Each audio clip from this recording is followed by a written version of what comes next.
தலைவர் கலைஞர் அவர்கள் ஸ்டாலின் என்றால் உழைப்பு உழைப்பு உழைப்பு என்று சொன்னார். அவர் இன்னைக்கு நம்மோடு இருந்திருந்தார். ஸ்டாலின் என்றால் சாதனை சாதனை சாதனைன்னு நெஞ்சு நிமித்தி கம்பீரமா சொல்லியிருப்பார்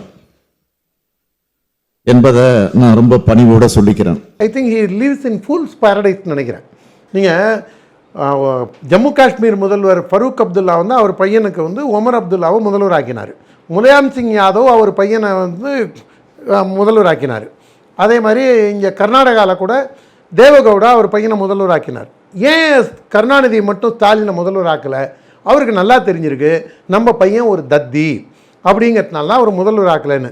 என்ன சொன்னார் நீங்கள்? ஸ்டாலினுக்கு வந்து உழைப்பு உழைப்புன்னு சொன்னார்னா சாதனை சாதனை இல்லை, வேதனை வேதனை வேதனை அப்படின்னு கலைஞரே ஒரு நெஞ்சு பொறுக்குதிலேயே நடந்துட்டு இருந்திருப்பார். அதாவது தமிழகத்தில் அனைத்து அராஜகங்களுக்கும் ஒரு தர்மத்திற்கு எதிரான செயல்பாடுகளுக்கும் மக்கள் விரோத செயல்பாடுகளுக்கும் பெரிதும் பெயர் பெற்றவர், பெயர் வாங்கியவர் கருணாநிதி. அந்த கருணாநிதியை பொறுக்க முடியாமல் சாதனைன்னு சொல்கிறதுக்கு பதிலாக என் பையன் ஆட்சியில் வேதனை வேதனை வேதனை அப்படின்னு சொல்லியிருந்திருப்பார். அதுக்கு முன்னாடி என்ன சொன்னீங்க? கலைஞர் இருந்திருந்தார்னா ஃபஸ்ட்டாக உழைப்பு உழைப்பு உழைப்புன்னு சொல்லிருக்க மாட்டார். தத்தி தத்தி தத்தி அப்படின்னு தான் பெற்ற பையனாக இருந்தால் கூட கண்டிப்பாக அவர் தத்திங்கிறத புரிஞ்சுக்கிட்ட காரணத்தினால்தான் அவர் மீதி எல்லாரும் முதல்வர் ஆக்கும்போது தன்னுடைய பையனை அவர் முதல்வர் ஆக்கலை. இதை என்ன காரணத்துக்காக சொல்கிறேன்னா, இந்த 4 ஆண்டுகள் தமிழகத்தில் நீங்கள் பார்த்தீங்கன்னா களப்பிரர் ஆட்சிக்காரன் தான் தமிழர்களை ஆண்ட வரலாற்றில் களப்பிரர் ஆட்சி காலம் தான் இருண்ட காலம்பாங்க.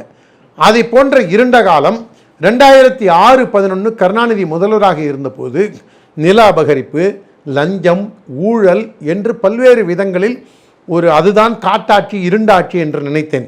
ஆனால் அதைவிட கொடூரமான ஆட்சியாக தற்பொழுது ஸ்டாலின் ஆட்சி திகழ்வதற்கு காரணம், யாரெல்லாம் எதிர்த்து பேசுகின்றீர்களோ அவர்கள் மீதெல்லாம் தன்னுடைய பாசிச அடக்குமுறை இரும்பு கரத்தை கொண்டு, இவர் இரும்பு கரம்னு சொல்கிறது வந்து சட்டம் ஒழுங்கை பாதுகாக்கத்தில் இல்லை, எதிர்க்கட்சிகளின் குரல் வலையை நசுக்குவதில், குறிப்பாக பாரதிய ஜனதா கட்சிக்காக கலப்பணி செய்யக்கூடியவர்களையும் இந்து முன்னணியின் சார்பில் இருந்து இந்துக்களுக்கு நடக்கக்கூடிய பிரச்சனைகளை பேசுபவர்களையும் இவர் ஜனநாயக விரோத எதேச்சதிகார சட்டத்தின் மூலமாக அவர்களை நசுக்க முனைகின்றார்.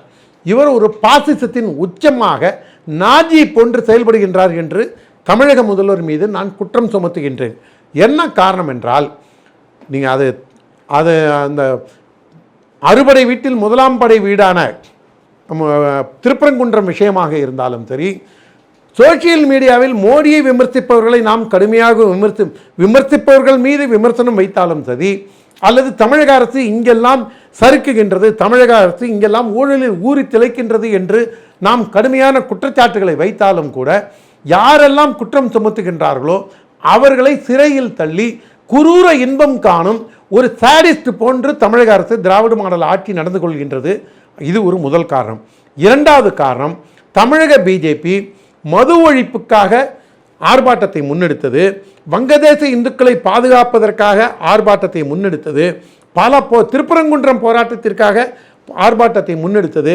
இந்த ஆர்ப்பாட்டங்கள் எல்லாம் நடத்த விடாமல், ஆர்ப்பாட்ட இடத்துக்கு போய் நாம் போய் 2 வீலர்லேயோ கார்லேயோ இறங்கும்போது இறங்க நம்மளை கைது செஞ்சு அங்கே பக்கத்தில் இருக்கிற வேன்லேயோ பஸ்லேயோ ஏற்றி வேறு ஒரு அரங்கத்தில் கொண்டு போய் இவங்க அடைத்து வைப்பார்கள். இந்த திராவிட மாடல் ஆட்சியில் ஜனநாயகம் அற்றுப்போனதற்கு ஒரு மிகச்சிறந்த உதாரணமாக இந்த கடந்த 4 போராட்டங்களில் இவர்கள் கையாண்ட விதமானது மிக கொடூரமாக இந்த ஸ்டாலின் ஆட்சியானது நடந்து கொண்டிருக்கின்றது. இவர் வந்து சாதனை சாதனை அப்படின்லாம் பட்டியல் போடுவார்னு சொன்னீங்களே, ஊழல் ஊழல் ஊழல், எங்கும் நீக்கமர நிறைந்திருக்கின்ற ஊழல், நின்றால் ஊழல், நடந்தால் முறைகேடு, அசைந்தால் லஞ்சம், திரும்பினால் தில்லுமுள்ளு என்ற அளவிலே இருக்கக்கூடிய இந்த திராவிட மாடல் ஆட்சியானது தினசரி மெட்ராஸ் உயர்நீதிமன்றத்திலே அசிங்கப்பட்டு நிற்கின்றது. அதன் வெளிப்பாடாகத்தான் ஊழல் வழக்கிலிருந்து விடுதலை செய்யப்பட்ட எங்கள் பக்கத்து கிராமத்தைச் சேர்ந்த MRK பன்னீர்செல்வம் அவர்கள் வழக்கில் மீண்டும் அவர் வழக்கு விசாரிக்கப்பட வேண்டும் என்று மாண்புமை சென்னை உயர்நீதிமன்றம் சொல்லியிருக்கின்றது.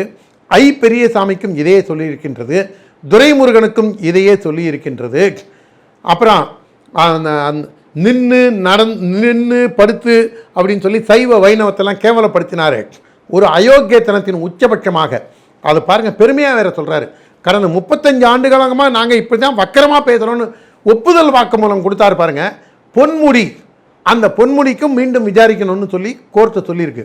தினசரி கோர்ட்டில் அசிங்கப்பட்டு நிற்கிற திராவிட மாடல் ஆட்சியானது ஒரு தன்னைத்தானே பாராட்டி கொண்டு பாராட்டுதலுக்கு அலைந்து கொண்டு சீனி சக்கரை சித்தப்பா ஸ்லேட்டில் எழுதி நக்கப்பாங்கிற கதையா? இவங்க சர்க்கரை ஜீனி அப்படின்னு பேப்பரில் எழுதினா இனிக்குமா? தின்னாதான் இனிக்கும். ஆனால் இவங்க வாய் வார்த்தை ஜாலத்தில் மாய்மாலம் செய்து கொண்டிருக்கின்ற ஃபோட்டோ ஷூட்டு ஆட்சியானது வீட்டிற்கு அனுப்பப்பட வேண்டும். ஜனநாயக விரோதமான இந்த ஆட்சியானது மக்கள் கடுமையான பாடம் புகட்ட காத்து கொண்டிருக்கின்றார்கள். ஆனால் தங்களை தாங்களே பாராட்டி கொண்டு புலகாங்கிதம் அடைந்து கொள்கின்றார் இந்த முதல்வர்.